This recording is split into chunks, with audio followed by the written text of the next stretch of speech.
Buenos días o buenas tardes, dependiendo del horario en el que me vean.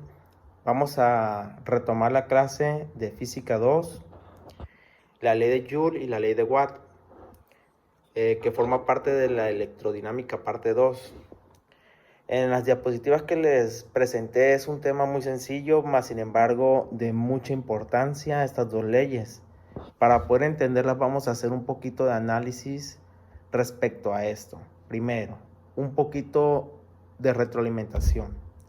Recordemos que estamos hablando de corriente eléctrica. La corriente es un camino que recorren los electrones, las cargas eléctricas, ¿ok? Por eso se le llama corriente, como si fuera un río, pero no lleva agua, sino cargas eléctricas, que en este caso son los electrones de cargas negativas. Muy bien.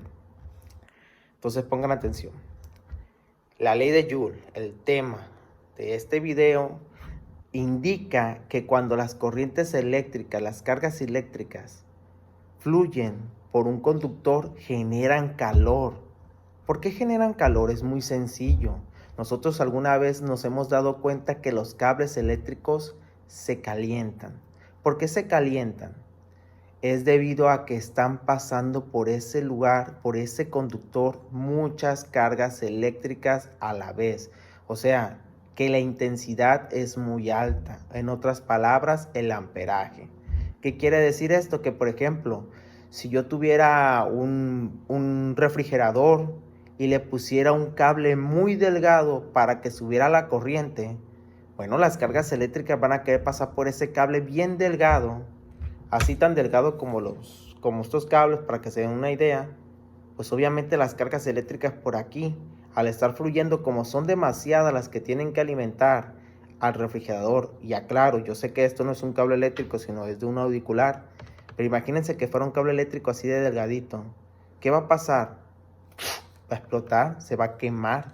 ¿Por qué se quema? Porque se calienta debido a que hay demasiadas cargas eléctricas que están fluyendo por ahí. Esto es la ley de Joule. El calor que se genera cuando la intensidad eléctrica fluye por un conductor.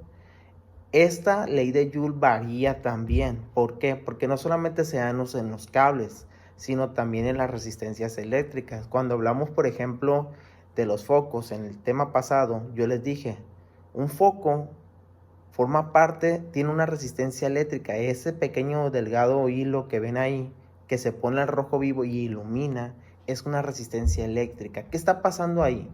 Las cargas eléctricas, al pasar por ese lugar, generan ese calor. Lo que hace el efecto de la bombilla es que ilumine y expanda la luz y nosotros podamos tener una mejor visión. Pero es ahí donde tenemos lo que es el calor que genera esta corriente eléctrica debido a la ley de Joule. Vamos a decirlo tal y como está textuada. El calor que produce una corriente eléctrica al circular por un conductor es directamente proporcional al cuadrado de la corriente eléctrica por la resistencia y el tiempo, por una constante que en este caso será 0.24. De esta manera nos queda una ecuación muy sencilla. El calor generado va a ser igual a 0.24 por la corriente eléctrica elevada al cuadrado por la resistencia por el tiempo. ¿Qué significa esto? Que a mayor tiempo, mayor calor. ¿Por qué? Porque se va a ir calentando cada vez más. ¿Dónde podemos ver esto físicamente? Tal vez en nuestros hogares.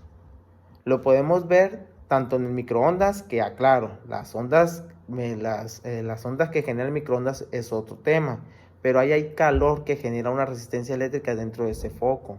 Segundo, algunas personas tienen estufas eléctricas, alguna vez hayan visto una estufa eléctrica y tiene como una resistencia, algo que se pone al rojo vivo. Eso, ahí se ve la ley de Joule, el calor que genera. Obviamente llega un momento en el que el voltaje se suspende para que esta resistencia no se queme totalmente, pero ahí es donde vemos la ley de Joule.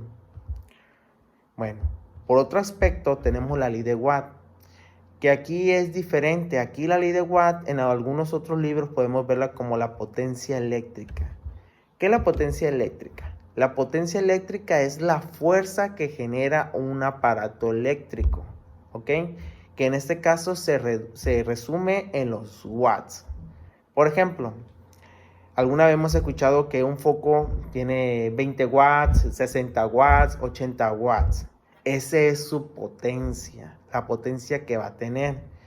Pero, ¿qué dice la ley de Watt? Que la potencia es directamente proporcional a la corriente eléctrica por el diferencial de potencial. En otras palabras, la potencia es igual a la corriente por el voltaje.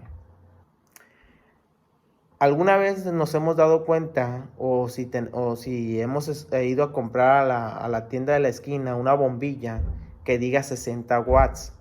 Significa que tiene mucha potencia, pero no tener mayor potencia es mejor. Esto es es un tema muy referido a cuando vimos trabajo o los autos.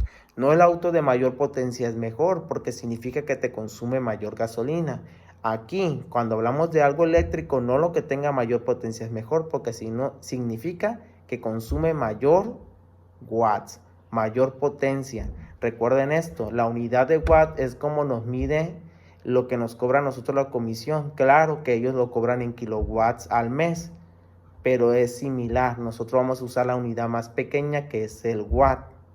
Significa que un aparato eléctrico, al estar funcionando, consume corriente eléctrica y el voltaje consume watts. ¿Es mejor que consuma más watts? No, porque significa que yo voy a pagar mayor cantidad de luz al mes. ¿Ok? Es por eso que nacieron los focos ahorradores. No hablaremos de su funcionamiento, pero si alguna vez tienen la suerte de ir a comprar uno, tienen por ahí uno cerca, van a ver que va a decir ahí, por ejemplo, un decir, ¿no? Cada foco es diferente. Puede decir el foco 5 watts, pero, bueno, la palabra correcta sería, por ejemplo, foco de 5 watts con igualdad a 50 watts. ¿A qué se refiere esa igualdad? Significa que va a consumir 5 watts, pero va a ser como si te diera 50 watts de eficiencia o sensación, así como ya ven que a veces el calor y todo eso, ¿no? O sea, en realidad el foco te va a consumir solamente 5 watts, algo muy bajo y mejor porque gasto menos, pero su eficiencia es hasta de 50 watts. O sea que me va a dar más luz, algo mejor. Y es lo que hacían los focos viejos. Los focos viejos eran de 100 watts y pagaba 100 watts. Y los focos nuevos no. Los focos nuevos son de 5 watts y pagas menos. Estas son las leyes de Joule y la ley de Watt. Espero haber sido un poquito de entendimiento para ustedes. Recuerden que por aquí estamos para resolver dudas.